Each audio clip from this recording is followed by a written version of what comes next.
રામ રામ પેલા તો ડાયરાને તો જય દ્વારકાધીશ મિત્રો, કેમ છો બધા? મજામાં જ હશો? આપણા વિડીયો જોયો એટલે મજામાં જ હોય. આજે એક તમારી માટે નવો વિડીયો લઈને આવી ગયો છે. તો મિત્રો આજે એવો છે પપ્પાનો ફોન કે ભાઈ તારે આવવાનું છે સુરત, કારણ કે મારે લેવાના છે કપડાં. અને જો સાહેબ પહેલાં કહી દો, આપણને કપડાં લેતા એકલા તો ફાવે નહીં, એટલે હારે કોઈક બીજું ચોઈસ કરવા માટે જોઈએ. અને ચોઈસ કરવા માટે હું મમ્મી કે પપ્પા બેમાંથી એકને સાથે લઈ જાઉં. તો ભાઈ આજે ફોન આવી ગયો છે એટલે સુરત જવાનું છે. તો હવે આપણે એકદમ અત્યારે વાગી ગયા છે, જો કે 6 જેવું તો 5:30 જેવું થઈ ગયું છે, એટલે આપણે હવે સુરત જવાનું છે. એટલે ચાલો હવે સીધા ફ્રેશ થઈને મળીએ તમને.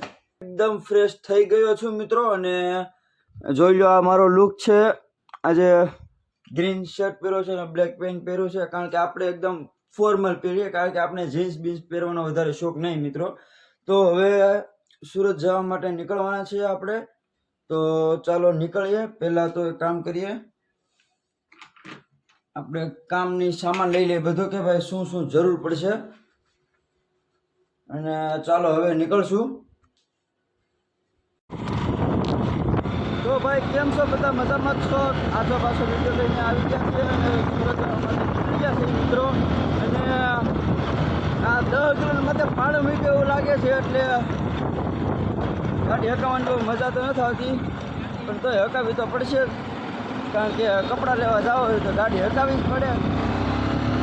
આપણે અત્યારે ફૂલ સુરત, કારણ કે મોડું થાય છે એટલે કાંઈ નહીં.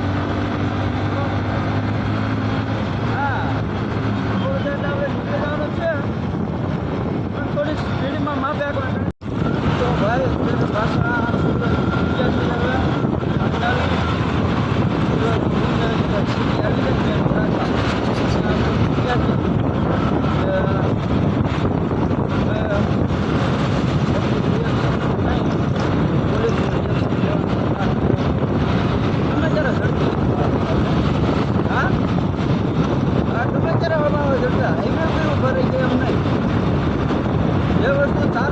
કરવાની હોય હાઈવે ઉપર કરતા ભાઈ સુરતમાં ગાંડું પબ્લિક છે.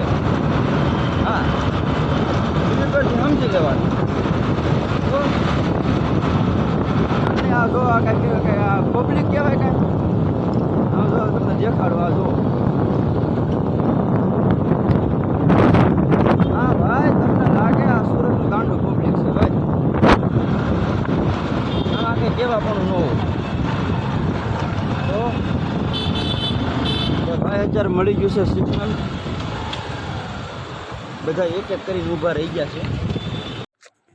સો મિત્રો અત્યારે આવી ગયા છીએ ઘરે, અને વાગી ગયા છે 8:30, એટલે બહુ લેટ થઈ ગયું છે મિત્રો. તો મમ્મી ને પપ્પા હજી પાછળ છે, એ લોકો આવી જાય પછી ભાઈ જોઈએ કે ભાઈ જમવામાં શું બને છે, એ પ્રમાણે હું તમને કહીશ. અને આજનો વિડીયો અહીંયા કરીએ છીએ પૂરો. મળીએ સીધા કાલના વિડીયોમાં.